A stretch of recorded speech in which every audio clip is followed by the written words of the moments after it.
오늘 함께 읽을 말씀은 신약성경 빌립보서입니다. 빌립보서. 제가 가진 성경은 신약성경 322쪽입니다. 322쪽 4장 1절에서부터 7절까지 오늘은 우리 여전도 회장님으로 수고하시고 헌신하시는 강명수 권사님이 봉독하시겠습니다. 네.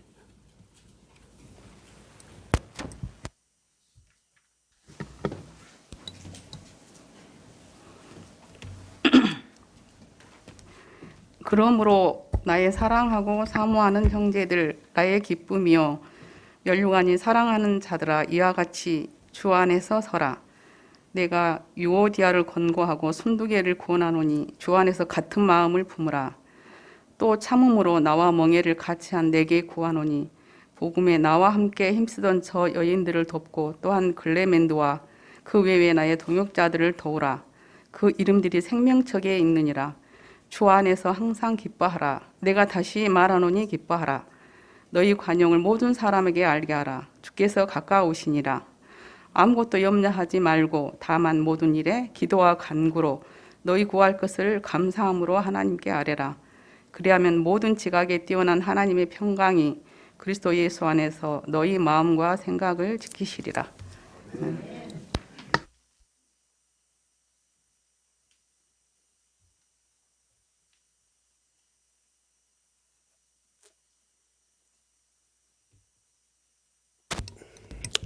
빌립보 교회는 바울 사도가 유럽에서 제일 먼저 세운 교회입니다. 바울 사도가 유럽을 건너가서 어디에서 전도를 해야 될까 하고 안식일 날 거기에는 유태인들 회당이 없었는가 봐요. 강가에 가서 여러 여자들이 모여서 강가에 있을 때 하나님의 말씀을 전했습니다.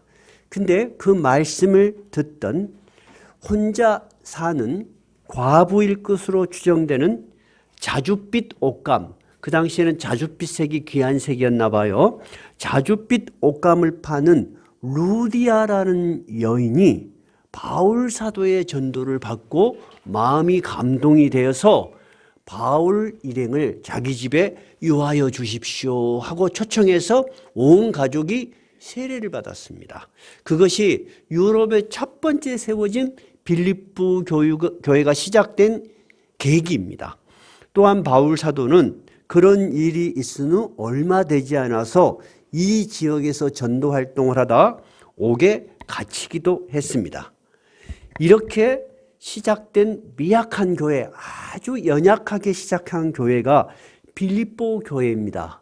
그런데 이 바울 서신 전체, 신약성경 전체에서 나타난 교회 중에서 빌립보 교회가 가장 칭찬받고 모범된 교회로 기록되어 있어요. 왜 그러냐? 이 빌립보 교회는 이렇게 아주 미약하게 시작했음에도 불구하고 지금으로 보면은 우리 교회 규모쯤 됐을까요? 절대 더 훨씬 많지는 않았을 것입니다. 그렇게 미약하게 시작했음에도 불구하고 바울 사도가 선교 여행을 하는 초창기부터 헌금, 후원금을 보내고 현물을 보내고 기도로 도왔습니다. 그런데 지금 빌립보라는 이 편지, 빌립보서로 우리가 기록된 이 편지를 보낼 때는 바울 사도는 지금 어디에 있을까요?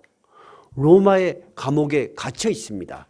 그리고 빌립보 교회에 처음 전도를 했을 때부터 시간은 20년이 지났습니다.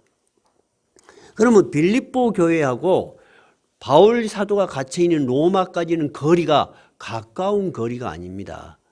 약 1300마일, 지금 우리 킬로미터로 하면은 1800km 정도 됩니다. 그럼 우리 여수에서 서울까지가 몇 킬로예요? 400km 돼요. 그러니까 여러분 4배나 되는 그 먼 거리입니다. 옛날에 뭐 비행기가 있겠습니까? 기차가 있겠습니까? 어떻게 거기까지 가는데 적어도 한 달 이상이 걸릴 것입니다. 그런데 이 빌립보 교회가 로마의 감옥에 갇혀 있는 바울 사도에게 헌금과 현물을 가지고 에바브로디도라는 충실한 직분자를 통해서 바울 사도를 방문을 했어요. 여러분, 바울 사도가 이 먼 곳에서 온 빌립보 교회의 사랑과 정성과 보내준 후원금과 현물을 받을 때 마음이 어떻겠어요? 감동이 됐겠죠? 그래서 바울 사도가 감사와 함께 그 빌립보 교회의 소식을 들었어. 빌립보 교회의 소식을 들으니까 이 세상에 있는 많은 교회들이 아무리 모범적인 교회일지라도 현실적으로 많은 문제가 있겠죠. 그래서 그런 어려운 소식을 듣고서 기도하면서 보낸 편지가 바로 빌립보서예요. 그 배경을 알고 오늘 읽으신 본문을 이해를 하시면 훨씬 이해가 잘 되실 거예요. 그래서 바울 사도는 이 빌립보 교회에 있는 성도들을 어떻게 표현을 했는가? 빌립보 4장 1절 한번 읽어봐요. 뭐라고 되어 있나요?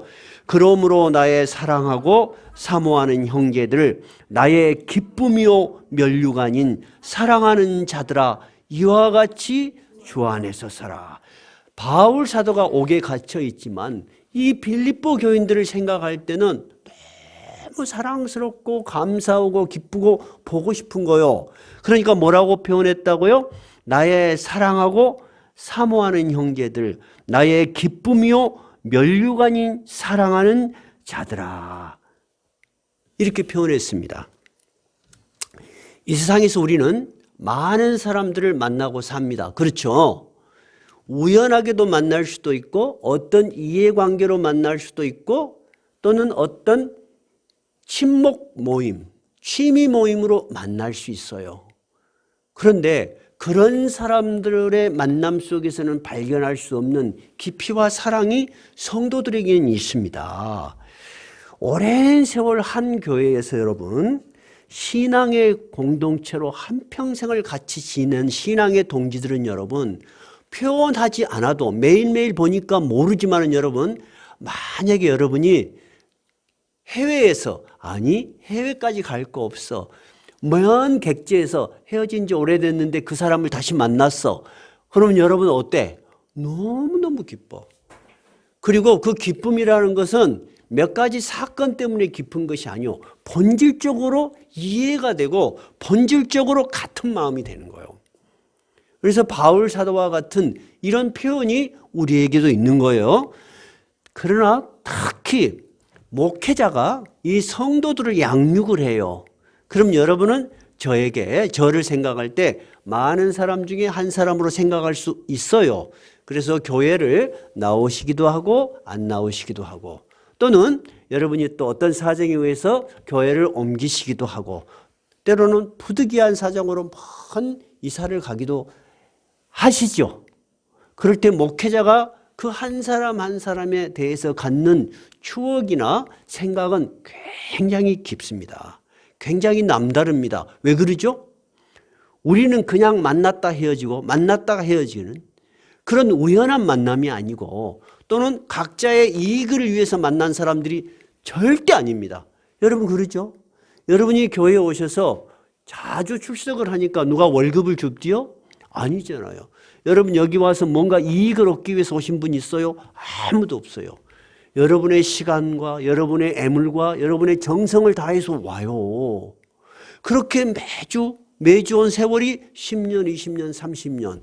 정말로 때로는 마지막 죽음의 자리까지 우리 함께 가는 거예요. 그러니까 우리에게는 현실적으로 우리 서로에게는 어떤 사람이에요? 오늘 본문에 있는 것처럼 사랑하고 사모하는 사람들입니다. 두 번째는 그걸로 끝나지 않아. 그걸로 끝나지 않고 우리가 이 세상에 살았을 때는 몰랐어. 그리고 살아있을 때는 분명하게 생생하게 기억을 못합니다. 근데 거꾸로 예수님께서는, 하나님께서는 우리에게 생생하게 기억이라고 자꾸 하시는 말씀이 뭐예요? 너희는 이 세상에서 사는 것으로 끝이 아니라는 거예요. 우리는 현실에 사는 삶이 복잡하고 어렵고 힘드니까 미래에 있을 영원한 것은 그냥 작은 기대, 그냥 그런 것이 있단다. 그것이 여러분을 강력하게 움직이지 못해요, 사실. 여러분 그래요, 안 그래요? 그러죠. 오늘도 여러분이 만약에 교회에 와야 될 시간이지만 부득이한 사정으로 못 올 수 있어요. 저는 항상 이해를 하기 때문에 못 옵니다 하고 연락 오시는 분들에게 대해서 단 한 번도 부담을 드리는 말씀 안 드려. 진심이요. 연락해 주는 것만 해도 진짜 고마워. 여러분 연락 한번 할 때 부담돼 안 돼? 대장 아무 말도 안 해버려야지. 그건 쉬운데 목사님 이래서 못 가요. 굉장히 말하기 어려운 걸 내가 너무 잘 알아. 그러니까 항상 메시지를 보내준 걸로 저는 얼마나 이분이 많이 생각을 하고 손이 떨렸을까 생각하고 저도 감사합니다. 항상 그렇게 해요. 그런데 바울 사도는 분명하게 우리가 일반적으로 갖지 못하는 또 어떤 의미에서 이 사람들을 사랑한다고 해요. 나의 기쁨이요 면류관인 사랑하는 자들아. 우리는 여러분 하나님의 나라에 가면은 진짜 만난다니까. 만나면 기쁘겠어 안 기쁘겠어? 기쁘지. 당신이 그렇게 시험 들 때 내가 당신을 위해서 기도하고 한 번이라도 더 권유했는데 진짜 하나님 나라에 오셨군요. 너무너무 기쁠 거야. 그리고 하나님은 이 세상에서 여러분이 얼마나 적금을 많이 얻는가 그것으로 상 주지 않는다니까. 집을 몇 채 가지고 있는가로 상 주지 않는다니까. 세상에서 공부를 얼마나 많이 했는가 상 주지 않는다니까. 네가 나의 나라와 내가 부탁한 사명을 위해서 얼마나 힘쓰고 애쓰고 살았느냐. 그러니까 여러분 서로 만나면 어때? 우리는 서로에게 면류관이야. 하나님 저희가 시험에 들었을 때 제가 기도했고요. 제가 시험에 들었을 때 저희가 나를 위해서 기도했습니다. 여러분 그것이 바로 나의 자랑이요 나의 면류관인 사랑하는 자들아 하고 바울 사도가 이야기한 거예요. 여러분 실감이 나세요? 그러니까 여러분 서로에게는 나의 자랑이요 나의 면류관이야. 부부도 마찬가지. 여러분 남편이 신앙이 없는 아내를 정말 신앙에 같은 신앙생활 하기 위해서 애쓰는 거 여러분 힘드는 일이요 안 드는 일이요? 엄청 힘드는 일이요. 거꾸로 부인이 남편 전도하기 쉬워요 어려워요? 어려워. 지금 우리 들 중에도 생생하게 다 지금 그런 것을 겪고 있잖아요. 그러니까 여러분 부부가 같이 신앙생활하는 것도 하늘나라에 가면 나의 자랑이요 나의 면류관이요. 우리 옆에 사람에게 당신은 나의 자랑이요 나의 면류관입니다 한번 해주세요. 자 한번 해보십시오. 다 했습니까? 확실하게 했습니까? 안 한 사람 있는 것 같은데 안 한 사람은 다음 주 다시 한번 시키겠어요. 그러나 바울 사도가 이 빌립보 교회를 생각할 때 이렇게 사랑스럽고 기쁜 추억만 있는 것이 아니었습니다. 왜냐하면 현실적으로 이 교회가 큰 시험에 들었다는 것을 듣게 된 것입니다. 어떤 시험에 들었을까요? 2절에가 있네요. 2절 한번 읽어봐요. 내가 유오디아를 권하고 순두개를 권하노니 주 안에서 같은 마음을 품으라. 이게 무슨 말이냐면요. 유오디아와 순두개는 여자 직분자들의 이름이에요. 아마 이 두 분이 빌립보 교회 여성들을 지도자인가 봐. 그러니까 지금으로 말하자면 여전도의 회장님이나 총무거나 또는 권사님이거나 집사님이거나 주축되는 역할을 하는 두 사람이야. 이름도 딱 이렇게 적어놨어. 그런데 내가 어렸을 때는 이 두 사람 여자들 이름을 잘 몰랐어. 그냥 유오디아와 순두개 그러면 남자인지 여자인지 어찌할 거요. 근데 나는 순두개 그러니까 순두부가 생각이 났어 어렸을 때. 그래서 이 여자 이름을 안 잊어버렸는데 이제 커서 성경을 깊이 이렇게 공부하면서 이 두 분이 여전도의 직분자구나 하는 걸 알았어. 그래서 오늘 여전도의 헌신 예배에 빌립보서 4장 1절이 채택된 거예요. 이 유오디아하고 순두개가 교회 안에서 무슨 문제인지 모르지만 갈등이 생긴 거야. 그래갖고 교회에 분열이 생긴 거야. 여러분 우리도 짧은 시간 또는 긴 시간의 교회에 여러 가지 일들을 겪어왔어. 다 우리는 이해관계로 모인 사람도 아니고 자기의 시간과 애물과 그리고 정성을 들여서 교회에 나오시는 분들이요. 우리가 기분 나쁠 일이 있어 없어? 없지. 그죠? 우리 자신에게는 기분 나쁜 일이 없음에도 불구하고 우리가 살아가다 보면 갈등이 있어 없어? 이때니까. 그러니까 지금 내가 유오디아를 권하고, 여기서 내가 누구예요? 누구죠? 바울 사도예요. 바울 사도가 내가 유오디아에게 권면하고 순두계에게 권면하니, 이런 말입니다. 이해가 되셨어요?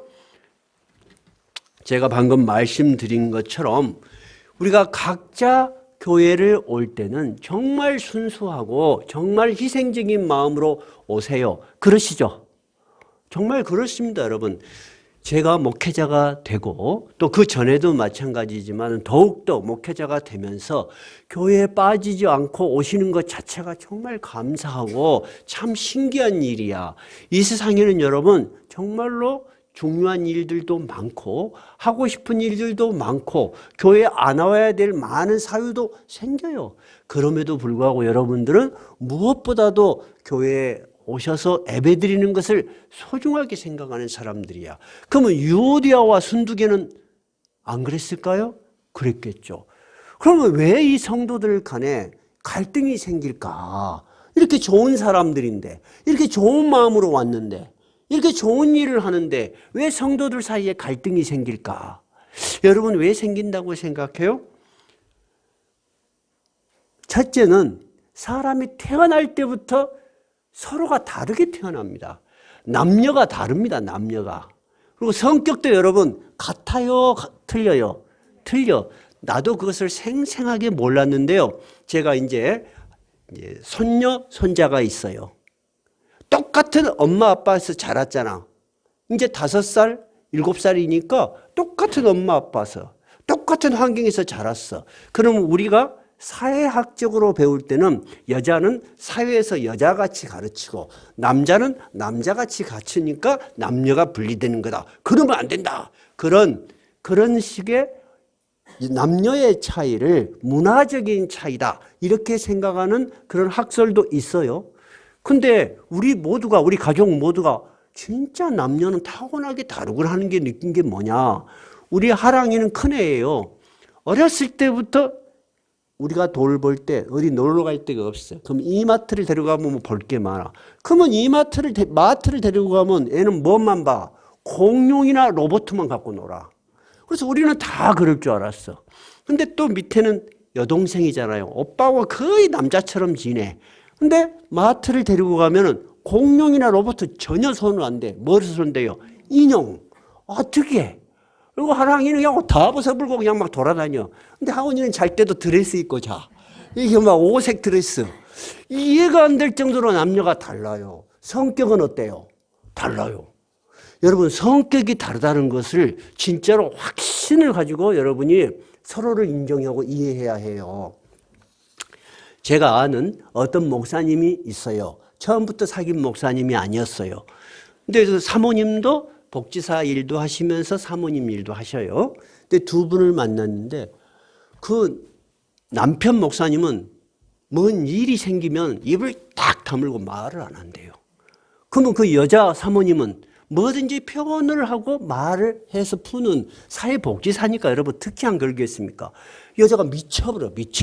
처음에는 결혼해갖고 미쳐본 줄 알았대요. 그래서 나도 이해가 안 돼. 우리가 같은 모임이 있는데 목사들도 모이다 보면은 어떤 일이 있어서 불편할 수 있어요. 그러면 그 목사님은 아무 말 따로 가만히 앉아 있어. 누가 봐도 성질이 났는갑다. 그렇게 생각하는데 나중에 알았어요. 그 목사님은 성질이 난 게 아니래요. 자기는 뭔 일이 생기면 말을 안 하고 이틀만 참으면 다 없어져 본대요. 그 사이에 사모님은 미쳐버려.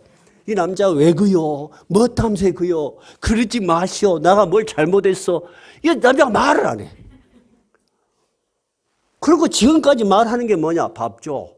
그런 말밖에 안 해. 그러니까 좋은 점은 뭐냐면 크게 싸움이 안 나.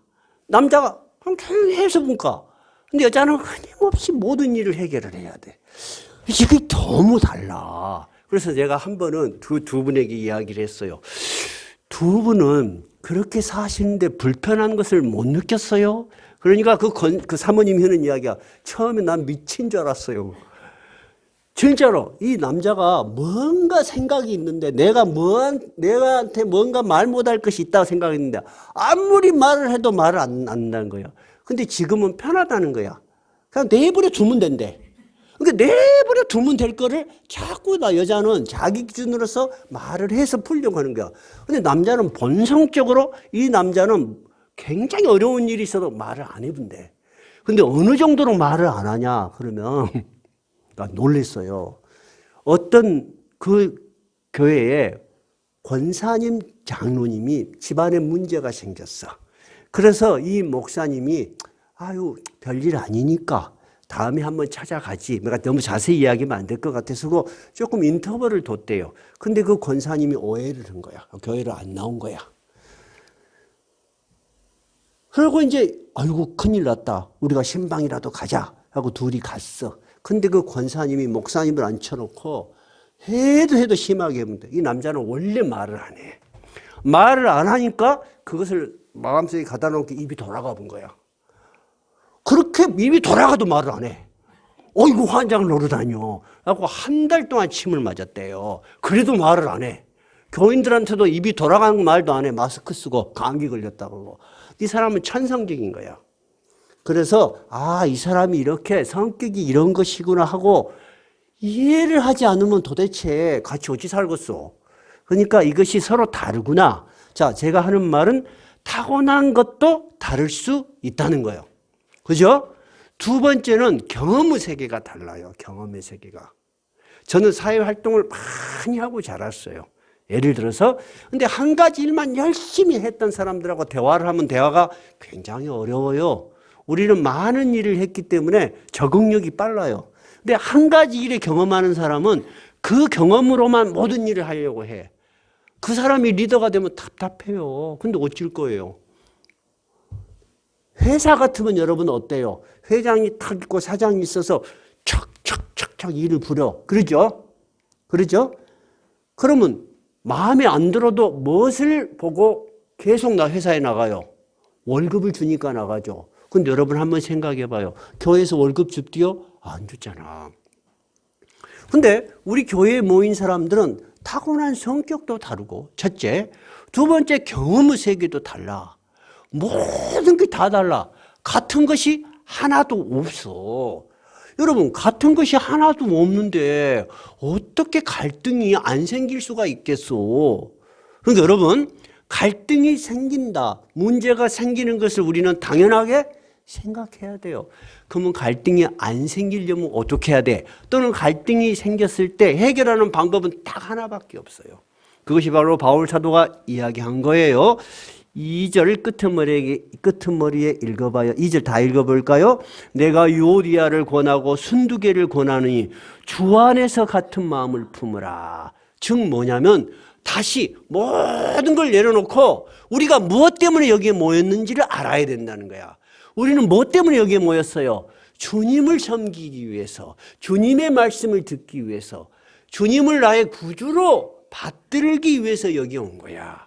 그러니까 우리는 나의 경험이나 당신과 나의 차이에 초점을 두면 안 돼. 우리가 주님을 바라봐야 된다는 거야. 주님이 우리에게 뭐라고 말하셨는가? 각자가 주님이 나에게 뭐라고 말씀하셨는가를 기억해야 돼.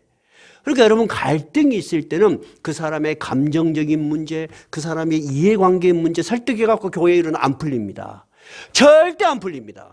어떻게 해야 되죠? 주님을 바라보게 해야 됩니다. 당신이 지금 하고 있는 불평의 갈등의 원인이 여러 가지가 있겠지만은 해결 방법은 하나입니다. 주님을 바라보지 않으면 여러분 어떻게 같을 수가 없다니까. 나하고 집사람하고 지금 산 지가 30년이 넘어가요. 나 늘 이야기하죠. 우리 집사람이 처음에 결혼을 해서 1, 2년은 잘 참았어. 한 2년, 3년째 될 때 울더라니까. 나를 보고 여보 제발 어질지 좀 마시오. 얼마나 내가 어지르면 울면서 제발 어질지 좀 마시오 긁었어. 근데 나는 하나도 안 어지러워. 모든 게 나는 펼쳐져 있어도 질서정연해. 왜냐하면 눈에 다 보이니까 여기 있네 저기 있네. 근데 집사람은 다 정리가 돼 있어요. 그래서 내가 한번 치워보려고 했어. 아이고 한번 치워놨더니 그 다음부터 뭐가 어디 있는지 기억이 안 나. 달라요. 우리는 평생 다른 사람으로 살아가는 거예요. 그러니까 절대 여러분, 나와 저 사람이 다른 점을 같아지도록 노력하실 필요 없어요. 불가능한 거예요. 이해가 됐어요? 불가능한 거예요. 특히 교회에서도 어때야 된다고요? 우리가 하고 있는 일이 무엇인지를, 우리가 따라야 될 것이 무엇인지를, 내 생각은 누구에 맞춰야 된다는 거야. 주님의 생각에 맞출 때 다 맞춰지는 거예요. 그래서 주 안에서 같은 마음을 품으라. 따라해 보세요. 주 안에서 같은 마음을 품으라. 우리 여전도에도 마찬가지예요. 항상 무슨 일이 있을 때 당연한 거야. 의견이 다양한 거 당연한 거야. 생각이 다른 거 당연한 거야. 주장이 다른 거 당연한 거야. 근데 그걸 당연하게 생각하지 않고 오메 깎아본 거 왜 저럴까? 그러면 안 돼. 절대 안 돼. 그래야지 정상이라니까. 다 달라야 돼. 그런데 우리가 결론을 내릴 때는 다 어디를 바라봐야 돼? 주 안에서 같은 마음으로 바라봐야 되는 거예요. 자, 그러면서 3절 또 참으로 나와 멍에를 같이 한 너에게 구하노니, 성도들에게 또는 이 편지를 받은 중요한 직분자에게 이야기하는 거예요. 내게 구하노니 복음에 나와 함께 힘쓰던 저 여인들을 도와라. 이 두 사람이 지금 갈등 관계에 있지만 바울 사도는 여전히 이 여인들은 어떤 여인들이라는 거예요?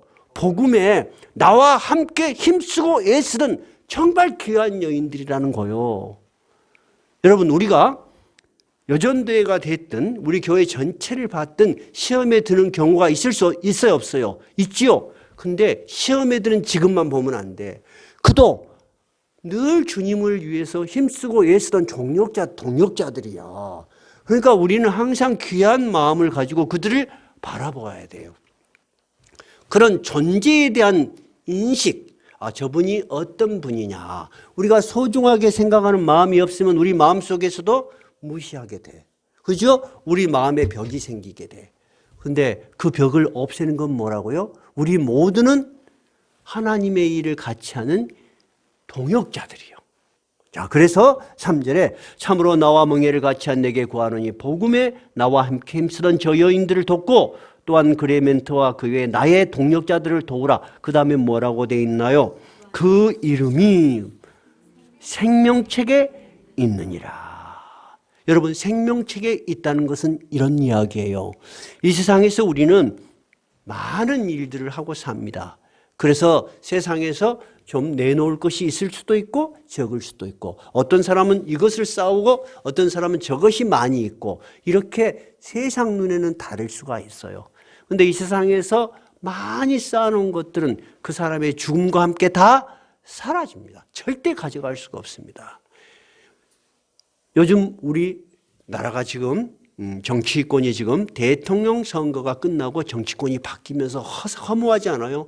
저렇게 5년 동안 힘쓰고 했었는데 또 말년에 가니까 별말로 다 헐뜯고 비난하고 그런 걸 보면서 권력의 허무함을 안 느껴요? 저는 불쌍함이 느껴, 인간들에 대해서. 우리 모두가 여러분 대단한 것을 쌓아놓은 것 같았고 대단한 것 같았지만은 그 사람이 힘이 없어지고 더 나아가서 그 사람이 죽어가는 과정에서는 아무도 그를 도와줄 사람이 없어요. 인간은 거기가 한계입니다. 그런데 바울 사도는 그렇지 않다는 거예요. 저들은 나와 함께 그리스도의 복음을 위해서 힘쓰던 자들인데 그들의 이름이 어디에 있다고요? 생명책에 있어. 우리가 이 세상에서 여러분 하나님을 위해서, 예수 그리스도를 위해서 했던 모든 일들은 사라지지가 않습니다. 그런데 여러분이 아이고 나가 이거 귀찮은 짐 이거 맡으면 안 돼. 어떻게든지 안 맡으려고 하면은 하늘나라에 가면 뭣도 없겠습니까? 면류관도 없습니다. 아무 상도 없습니다. 그래서 보통 그런 것을 보고 부끄러운 구원이라고 해요. 예수 그리스도를 믿고 살았는데 자기 혼자만을 위해서 살았어. 그래서 여러분 직분이 주어진 것은 나에게 기회인 것입니다. 여러분 언제 우리가 주의 일을 내놓고 마음대로 한번 봉사를 하겠습니까? 제가 몇 년이라도 이렇게 할 수 있겠습니까? 우리나라에서 가장 좋은 병원, 어느 병원에 입원했다 그러면 빽이 있는갑네? 그래요. 그 병원이 무슨 병원이에요? 삼성 재단에서 세운 제일병원이죠? 맞나요? 네? 삼성병원이죠. 네, 삼성병원이 제일 좋은 병원이라 그래요. 그 병원을 세운 설립자들이 삼성재단이겠죠? 이병철 씨, 이건희 씨는 안 죽어야 될 거 아니에요. 몇 살에 들어가셨어요? 비슷해. 두 부자가 77세, 8세. 우리 77세, 8세가 우리나라에서 최고 돈이 많고 최고 의료의 기관들이 총 집결을 해서 이분을 살려야 된다고 하는 사람들이야. 근데 78세를 못 넘어가. 77세, 8세를. 특히 이건희 씨는 5년 동안 병원에 누워 있었어. 그러면 그런 기준으로 생각한다면 우리가 하나님 나라를 위해서 봉사할 시간이 그리 많지 않습니다, 여러분. 저는 하나님께 감사한 것이 인생의 마지막에 하나님 나라를 위해서 이렇게 말씀을 전하고 여러분과 함께 봉사할 수 있게 된 거 너무너무 감사합니다. 우리 여전도 회원들도 아이고 내 임기가 언제 끝나나 그러지 마시고 야 이제 내 임기가 얼마 안 남았는데 진짜 하나님 앞에 헌신하고 봉사하고 살아야지 그렇게 하셔야 돼요. 저는 하나님께 드리는 헌신이 항상 기쁨이 되고 보람이 되기를 바라요. 그래서 우리가 지난번 당회에 우리 여전도에도 1년씩 돌아가면서 봉사하자. 2년을 하면 혹시 짐이 무거울 수도 있다. 다행히 요즘은 다행이라고 해야 되나요? 식사를 하는 그런 프로그램이 없어요. 근데 식사를 하게 되면 아무래도 신경을 좀 많이 쓰이시는 것 같아. 근데 여러분 1년은 어때? 금방 지나갈 수 있겠죠? 그리고 또 돌아가면서 또 하고 또 돌아가면서 또 하고 그렇게 하면 어떠겠나 그런 생각들을 당해서 모아봤어요. 그 이유는 하나입니다. 그리스도를 위한 봉사가 기쁨이 돼야 된다. 여러분 우리 여전도의 다 회원들로 직분자로도 봉사하시고 회원들로도 봉사하고 계시죠? 우리가 여전도로 모일 때마다 그런 기쁨과 보람이 있었으면 감사하겠습니다. 그러면서 바울 사도는 두 번째 권면, 첫 번째 권면은 주 안에서 같은 마음을 품어라 그랬죠. 두 번째 권면은 뭐예요? 3절에 있죠. 나의 동역자들을 도우라. 따라해 보세요.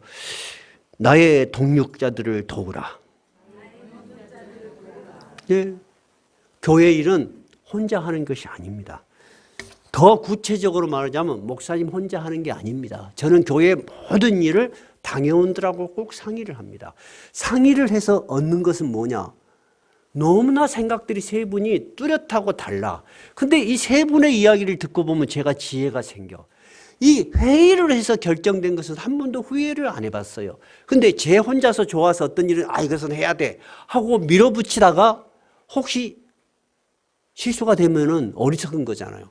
그러니까 여러분 서로 돕는 마음으로 의견에 참여해야 돼요. 첫 번째는 돕는다는 것은 첫 번째는 생각을 서로 모으는 것입니다. 생각을 모으지 않고 가면은 실수할 확률이 많고 잘못하다가 보면은 내가 옳은 것이 타인에게는 옳지 않을 수도 있는데 내가 그거를 모를 수가 있어. 근데 의견을 모아보면 내 생각하고 너무나 다른 생각이 많은 거야. 그럴 때 기뻐요. 야, 이렇게 이분들이 의견을 내놓으니까 참 좋다. 저는 당회를 할 때마다 기분이 좋습니다. 다양한 의견들을 내주시니까 균형감이 생깁니다. 두 번째 여러분, 돕는다는 것은 뭐냐면은 기쁘게 참여를 해주는 것입니다. 교회에서 제가 목회자로서 이렇게 쭉 생활하면서 감사한 사람 어떤 사람이냐면요. 그리고 항상 마음에 부담 없는 사람 어떤 사람이냐면요. 큰 일을 해주는 사람 물론 고맙죠. 근데 그보다도 더 앞선 것이 뭐냐면 본인이 기뻐해서 참여해 주는 사람입니다. 여러분 모든 일에 기뻐하시고 작은 일이라도 기쁘게 참여하셔야 됩니다. 설교를 목사님이 설교를 했을 때 제가 감사한 건 뭐냐면 그런 말을 들어서 기쁜 것이 아니에요. 목사님 설교가 너무 좋아서 제가 아는 분에게 보냈습니다. 누구에게 보냈습니다. 그 말을 들으면 목회자가 여러분 기쁘겠어요? 안 기쁘겠어요? 엄청 기뻐. 오늘도 설교를 잘해야지. 다음 주도 잘해야지. 그래. 근데 만약에 여러분 한번 생각해봐요. 목사님 이번 설교 이런 부분 이렇게 고쳤으면 좋겠어요. 그러면 기쁘겠어요? 막 짐이 되겠어요? 힘이 돼요, 사실은. 그러니까 여러분 차이점을 말해서 고쳐주려고 하지 말고 좋은 점을 말해서 신이 나게 해주셔야 돼. 이해가 됐어요? 왜냐하면 우리는 안 고쳐져. 안 고쳐지는 거예요, 여러분. 똑같은 신학교를 나오고 똑같은 교과서를 봤는데 여러분 똑같은 본문으로 똑같이 설교할 수 있는 확률은 100만 분의 1도 안 됩니다. 다릅니다, 여러분. 그러니까 여러분이 항상 받았던 감동, 기쁨을 표현해주고 같이 참여해줄 때 여전도회가 나는 즐거운 여전도회가 될 것 같아요. 따라해보세요. 다른 점을 지적하지 말고 좋은 점을 칭찬하자. 여러분 제 말이 맞아요? 틀려요? 맞잖아요. 우리 문희경 집사님이 화를 좀 잘 쏘셔요. 난 몰랐어. 저 최고에 어떻게 화를 잘 쏘시는지. 근데 난 소개를 어떤 후배한테 받았어. 후배한테. 잘 들어봐요. 그 후배는 저하고 아주 가까운 후배예요. 다른 교회를 다녀. 근데 뭔 신학적으로 궁금한 게 있을 때마다 뭐든지 나한테 질문을 해. 이 질문을 지금 목사한테 해야 될 거 아니요. 그럼 나한테 와서 해. 그러면 나는 이제 잘 가르쳐 줘. 잘 가르쳐 주면은 또 신앙이 그만큼 깊어지고 그런 것 같지는 않아서 좀 답답한 것은 있었어요. 근데 하루는 저에게 그런 말을 한 거예요. 형님 교회에 어떤 여자가 갈지 모릅니다. 그래서 뭔 여자가? 그 후배가 화를 쏴. 문희경 집사를 만난 거야. 근데 문희경 집사가 교회를 못 정해가지고 어디 교회에 다니셨는데 남편이 이 교회 저 교회에 옮겨 다니시면서 예배를 드리니까 안타까웠던가 봐. 우리 남편 어디에 다닐 교회 없을까? 그런 생각을 하셨는가 봐. 근데 그 후배가 이야기를 듣더니 그러면 어디에 가면은 무슨 교회가 있으니까 당신 남편은 보니까 굉장히 좋게 말하자면은 원칙적이고 그다음에 성경 지식도 많은 것 같으니까 그 교회로 한번 가봐라. 그랬던가 봐요. 자기가 오는 거 아니고 뭔 여자가 온다 그러니까 잊어버렸어. 6개월이 지났는데 뭔 여자분이 한번 쏙 왔어. 진짜 한 6개월 지났어, 여름에. 그 문희경 집사인지도 몰랐어. 그때부터 한 번도 안 빠지고 나오신 거야. 자기 남편한테 맞는 교회를 찾으러 와갖고 자기가 들어보니까 자기가 다니고 싶으신 거야. 내가 무슨 이야기를 하려고 하냐면 여러분, 우리가 내가 좋아서 그 교회 한번 가보세요 하는 그것이 여러분 열매가 맺히는 거라니까. 우리 문희경 집사님이 또 우리 방기정 우리 대인님입니다. 제가 그 지난 수요일에 양해를 받고 소개하기로 했어요. 방기정 대인님 우리 설교를 보내셨대. 한두 번. 그래서 오신 거야.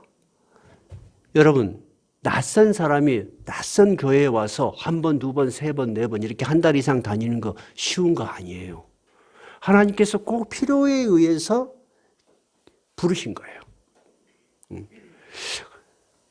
이와 같이 우리는 교회라는 것을 생각할 때 우리 교회에 있는 문제점이 표현되는 것보다는 우리 교회의 좋은 점이 부각될 수 있도록 어떤 개인의 단점이 지적되는 것보다는 그 개인의 장점이 부각될 수 있도록 힘쓰고 애써줘야 돼요. 그래야지 여러분 아름다운 교회가 될 수 있어요. 여러분 제 이야기가 절대 틀리지 않죠?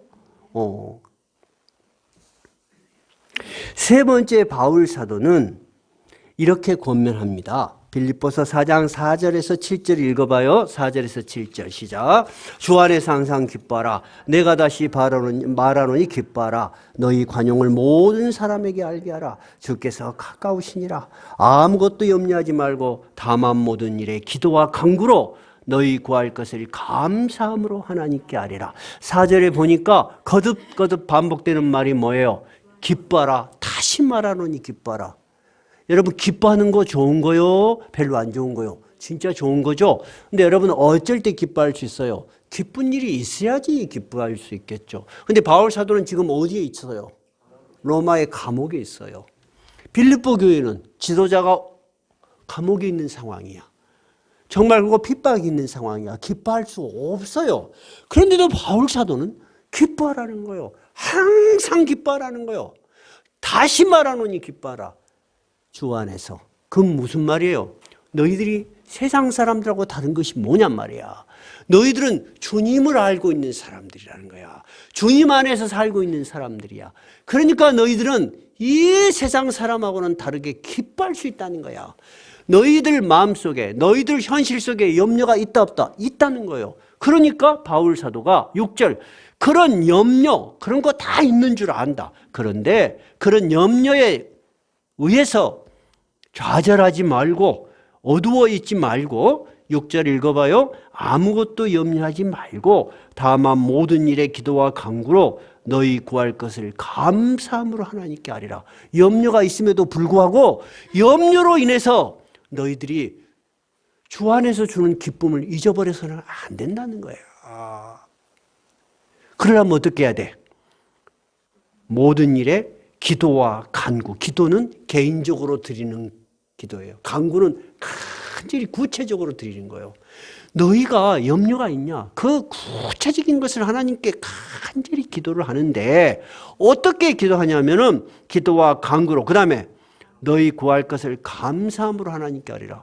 오히려 염려가 꽉 차서지 말고 내가 이 기도를 드리면 하나님이 나보다 훨씬 깊은 지혜와 능력으로 이 기도를 들으시고 하나님의 방법으로 이루실 것이다 하는 감사하는 마음을 분명히 갖고 내 기도는 하나님께 응답된다, 이런 생각을 가지고 그런 말이에요. 감사함으로 하나님께 아뢰라. 여러분, 그렇게 되면은 어떻게 될까요? 7절 한번 읽어봐요. 그리하면 모든 지각에 뛰어난 하나님의 평강이 그리스도 예수 안에서 너희 마음과 생각을 지키시리라. 너도 생각을 많이 하고 살지 않냐? 너도 능력이 있다고 살지 않냐? 근데 여러분, 우리가 가진 생각이나 우리의 능력 안에서 모든 일이 일어나요? 그 밖에서 일어나요? 밖에서 일어나니까 염려가 되잖아. 내가 할 수 있는 일 같으면 왜 염려를 하겠어요? 내가 감당할 수 없는 그 밖의 일을, 그런 말이에요. 모든 지각에 뛰어난 하나님의 평강이, 그런 말이에요. 우리의 생각과 우리의 능력보다 훨씬 뛰어난 그 하나님이, 그런 말이에요. 그리스도 예수 안에서 너희 마음과 생각을 지키시리라. 너희 마음에 떠오르는 염려, 근심, 걱정, 그 염려, 근심, 걱정으로 꽉 찬 너의 마음을 붙들어 주시고 완전하게 하나님이 원하시는 선한 길로 인도하실 것이다.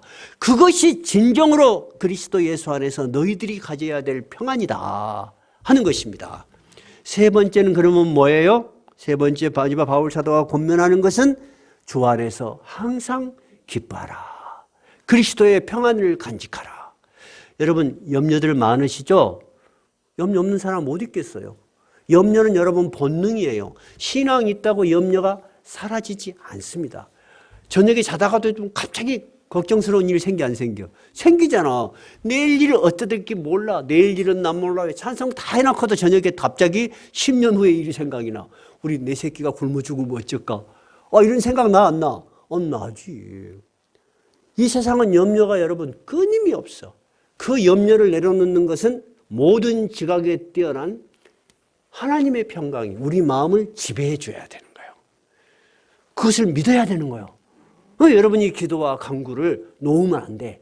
기도와 간구를 하면서 이 기도와 간구를 들으신 하나님이 우리의 능력보다 더 뛰어난 하나님의 생각과 능력으로 우리의 길을 인도하신다. 그걸 믿으셔야 돼요. 이것이 바울 사도가 오늘 빌립보 교회에 한 세 번째 권면입니다. 첫 번째 권면은 뭐였다고요? 주 안에서 같은 마음을 품으라. 두 번째는요, 서로 도와라. 세 번째는 주 안에서 항상 기뻐하라. 우리는 오늘 여전도의 헌신 예배를 드리고 있습니다. 헌신 예배라고 하니까 야, 우리가 무슨 헌신을 한 일이 있냐? 그리고 앞으로 무슨 헌신할 일이 있어? 너무 거창한 거 아니야? 이거 목사님이 1년에 한 번씩 그냥 의무적으로 한갑다. 여러분 그러고 왔습니까?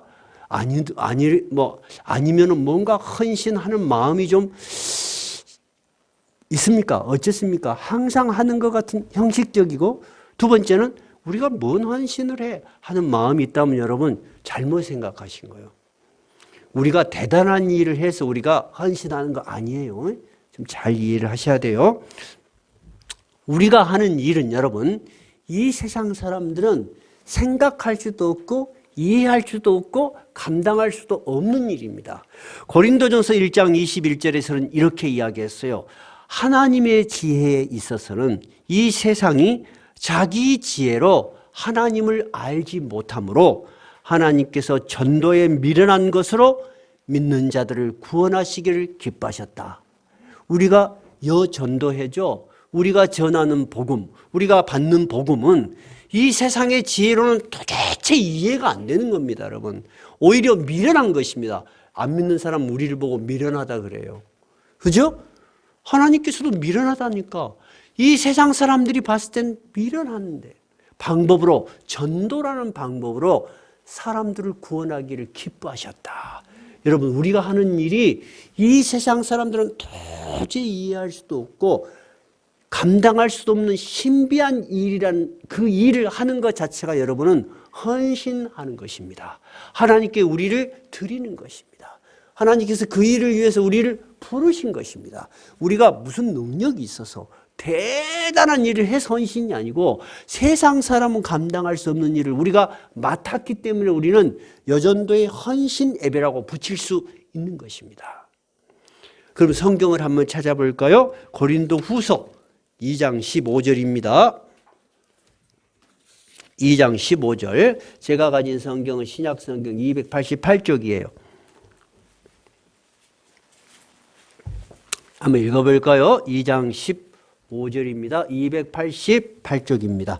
같이 읽어볼까요? 시작. 우리는 구원받는 자들에게나 망하는 자들에게나 하나님 앞에서 그리스도의 향기니 이 사람에게는 사망으로부터 사망에 이르는 냄새요 저 사람에게는 생명으로부터 생명에 이르는 냄새라. 누가 이 일을 감당하겠는가? 무슨 말이죠? 너희들이 전하는 복음은 그냥 사람이 전하는 몇 마디 말이 아니고 뭐라고요? 그리스도의 향기라니까요. 여러분, 향기는 냄새가 나요, 안 나요? 나지. 근데 꽃은 꽃인데 가니까 아무 향기가 없어. 그러면 진짜 생화요? 그건 좋아요. 만들어진 꽃이지. 그것은 살아있는 생명이 없는 거죠. 정말 생명이 있는 꽃이라면 향기가 나겠죠? 근데 우리가 말을 할 때 그래? 하고 관심을 보이는 사람에게는 이 냄새가 바로 향기로운 냄새가 되어서 생명으로부터 그 사람을 생명에 이르게 하는 생명력이 있는 향기라는 거예요. 근데 우리가 가면은 오는 걸 싫어해. 그 사람은 우리에게서 뭐를 느끼는 거예요? 향기를 못 느끼는 거예요. 그 사람은 우리를 피하고 싶어. 그 사람은 어떤 사람이죠? 사망으로부터 사망에 이르는 사람이야. 우리를 피해. 우리가 전하는 그리스도의 향기를 맡지 못하니까 결국 그는 자기가 원하는 사망으로부터 사망의 세계에서 머물러 있다가 잠깐 살다가 이 세상을 끝내는 거예요. 그러면 여러분, 우리 모두는 바로 그리스도의 향기요. 해보세요. 우리는 그리스도의 향기다. 그래서 제가 요 밑에 적어놨어요. 우리는 하나님 앞에서 그리스도의 향기니. 한번 다 따라해봐요. 시작. 우리는 하나님 앞에서 그리스도의 향기요. 그러면 여러분은 바로 그리스도의 꽃이야. 아름다운 꽃입니다. 여러분, 우리가 서로를 바라볼 때 당신은 정말 그리스도의 향기를 내뿜는 아름다운 꽃입니다. 그런 마음이 있을 때 여러분 서로 어때요? 너무 아름답지 않겠습니까? 우리 옆에 사람에게 한번 해봐요. 당신은 그리스도의 향기이십니다. 자, 해보세요. 시작. 확실하시죠? 여러분은 정말 그리스도의 향기이십니다. 우리가 비록 작은 교회지만 그 일을 하기 위해서 여전도회라는 이름으로 모인 것입니다. 우리가 여전도에서 기쁨이 있고 서로 돕고 그 안에 기쁨이 있다면 바로 그것이 향기가 되어서 이웃에게 전파될 거예요. 우리가 모일 때 기쁨이 있다면 여러분 밖에 나가서 자연스럽게 어떻게 표현되겠어요? 우리 교회 한번 와보세요. 예수 믿으세요. 너무 좋아요. 그게 바로 그리스도의 향기 아니겠어요? 여러분, 헌신이라는 것을 그렇게 이해를 하셨으면 참 좋겠어요. 오늘 우리 여전도의 헌신 예배로 모였는데 우리에게 우리는 그리스도의 향기고 우리는 그리스도의 아름다운 꽃이라는 그런 자부심과 사명이 있으시기 바랍니다. 우리 여전도회가 그런 아름다운 꽃들의 모임이 되시기 바랍니다. 네, 오늘 찬양 310장입니다.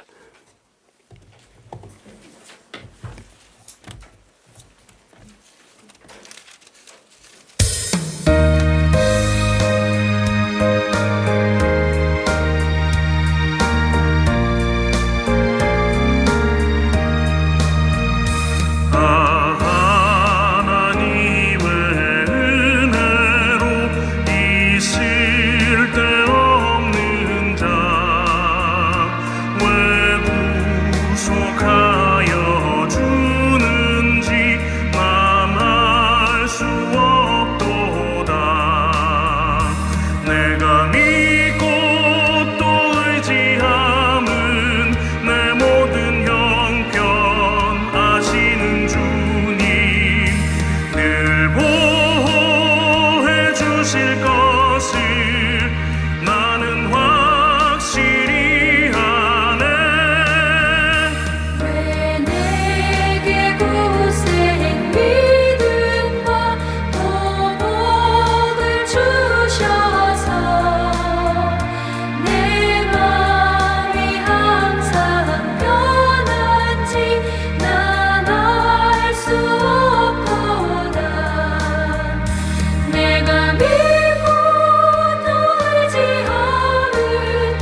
우리가 그리스도의 향기처럼 아름다운 꽃처럼 하나님의 영광을 드러내며 사는 여전도의 회원들, 그리고 낮은 울타리 교인들 되겠습니다. 함께 기도하시겠습니다.